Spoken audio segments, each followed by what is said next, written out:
د نوي دور تقاضې هم په نظر کې ساته، د محبت زاړې رشتې هم په نظر کې ساته، د خپل ملت دې ګنګوسو ته هم لږ غوږ ونیسه، د غره نشاط سرې لمبې هم په نظر کې ساته، د خپل ارمان د ششمحل نه هم بې فکره نشي، د بل د زړه ماتې ټوټې هم په نظر کې ساته. شاکره تا د غوره کړي ځان ته لاره جدا، خو د همسرو منصوبې هم په نظر کې ساته. ته به ګیله کوې منم چې لاس مې در نه کړلو، خو پټې کړې دي اشنا زما لاسونو اوبه. چېرته یې راشه بیا راپېښ شو ضرورت د ټکور، بیا پسرلی شو بیا مې وکړې پر هرونو اوبه. درنو ملګرو السلام علیکم، مطهر منګل یم د ځلاند ستوري خپرونې یو ځل بیا ستاسو په درنه خدمت کې حاضر یم. قدرمندو شاکر اورکزی صاحب چې یو داسې نوم دی چې بلها خلک یې پېژني، خاص کر په ادب کې که د خدمات وګورو، د هلې ځلې وګورو، نو بلها خلک یې پېژني.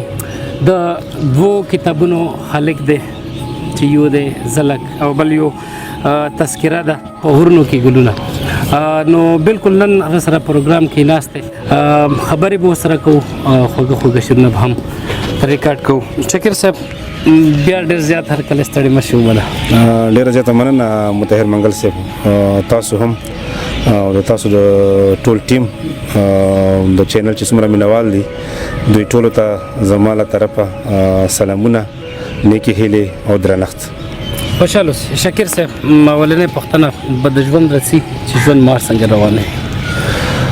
الحمدلله بس چې څومره د الله تعالی شکر ادا کړی شي دا کم دی چې په دې حالاتو کې ژوند روان دی او چې وشي به هم په آرام او سکون سره تېره شي. نو زه د الله تعالی نه ډېر شکرګزار یم چې خپل ځینې الحمدلله بس ښه ژوند ښه روان دی، شکر به د خدای ادا کوو. ډېره ښه ده. شاکر صاحب لږ خپل څه مصروفیات لرئ، څه کاروبار کوئ، څه ډیوټي کوئ؟ مطهر منګل صاحب زه د پښتو استاد یم په ګورنمنټ هایر سیکنډري سکول مسلم آباد کوهاټ کې. دا د معاش ذریعه هم ده، دا زما شوق هم دی او په دې حوالې سره زه په هغه خوشقسمته کسانو کې شمار یم چې هغوی شوق هغوی د معاش ذریعه ده. په راتلونکو ورځو کې، په راتلونکو میاشتو کې څه خیال مو دی؟ مخکې نوره سلسله به دا جاري وي د کتابونو که څنګه وخوښ؟ بالکل دا خو داسې ده چې دا یو شوق دی، هغه شوق چې کله په مقصد باندې بدل شي نو دا سلسله بیا ودرېږي نه. لکه څنګه تاسو ذکر وکړو زلک زما د شعري مجموعه ده په 2013 کې چاپ شوې ده.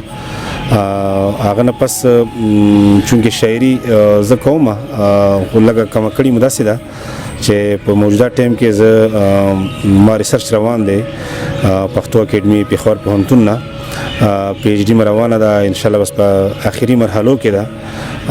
نو دې وجې نه ما د شاعري چې کوم اړخ دی هغه ته لږه توجه کمه شوې ده. نو د الله په فضل سره چې دغه ریسرچ دغه تحقیق زما مکمل شي نو شاعري به هم کوو او بیا نور داسې ما څه ردي دي نو انشاءالله تحقیق طرف ته او تنقید طرف ته چې هغه به موقع کې جدید رجحانات هم شامل دي چې هغوی کې یا خو ډېر کم کار شوی دی یا بیخي ورته چا پام نه دی شوی، نو پښتو ته ډېر ضرورت هم دی. نو ما انشاءالله اراده داسې ده چې زه به په دې فیلډ کې پښتو دپاره تر خپله وسه د ژوند تر اخري ساه پورې کار کوم انشاءالله. ډېره ښه ده، ډېره زیاته مننه کوو. که د ادب په سلسلې کې وګورئ شاکر اورکزی صاحب هم یو داسې کس دی چې خدمات کوي د ادب دپاره، زموږ دپاره د ویاړ او د فخر خبره ده. ملګري به هم دا غواړي شاکر صاحب چې څه شعرونه څه غزلې ورسره شریک کړي. مننه بولي. بالکل خپل مینوالو دپاره تاسو د دوی چینل کتونکو دپاره به زه خپل یو غزل وړاندې کوم، خو ورسره به زه دا ووایم چې دا غزل په 26 فروری 2015 کې ما لیکلی و. بیا چې ما تازه لیکلی و نو دغه ورځو کې بیا زه مردان ته تللی وم، نو هلته ارواښاد شمس القمر اندیش صاحب سره مو ملاقات وشو. نو هغه داسې حالات کې و چې هغه دغه شپو ورځو کې بیمار و، نو دا کلام ما تازه لیکلی و دا چې ما هغوی ته واورولو، نو هغوی ما ته ډېر داد هم راکړو، حوصله یې هم راکړه او بیا څه ټیم پس لږ ورځې پس بیا همدې شمس القمر صاحب په حق هم ورسېدو.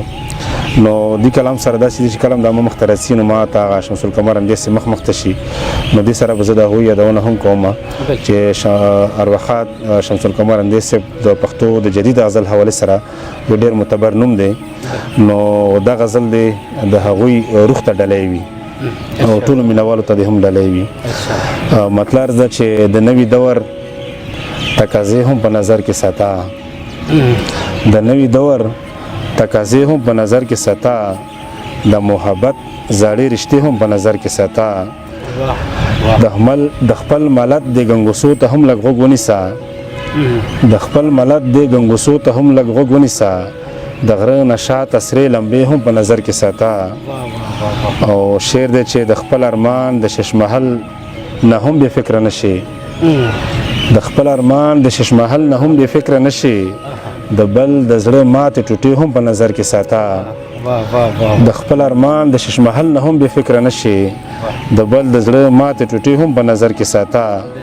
او د خپل یقین په وسعتونو کې له ځانه ورکه، د خپل یقین په وسعتونو کې له ځانه ورکه، د ګمانونو دایرې هم په نظر کې ساته، د خپل یقین په وسعتونو کې له ځانه ورکه، د ګمانونو دایرې هم په نظر کې ساته. او مقترزه چې شاکره تا د غوره کړې ځان ته لاره جدا، شاکره تا د غوره کړې ځان ته لاره جدا، خو د همسرو منصوبې هم په نظر کې ساته. تاسو د څو شعرونه چې د خبرو په شروع کې ووایي نو دې غزل دوه درې شعرونه خپلو مینوالو سره شریکوم.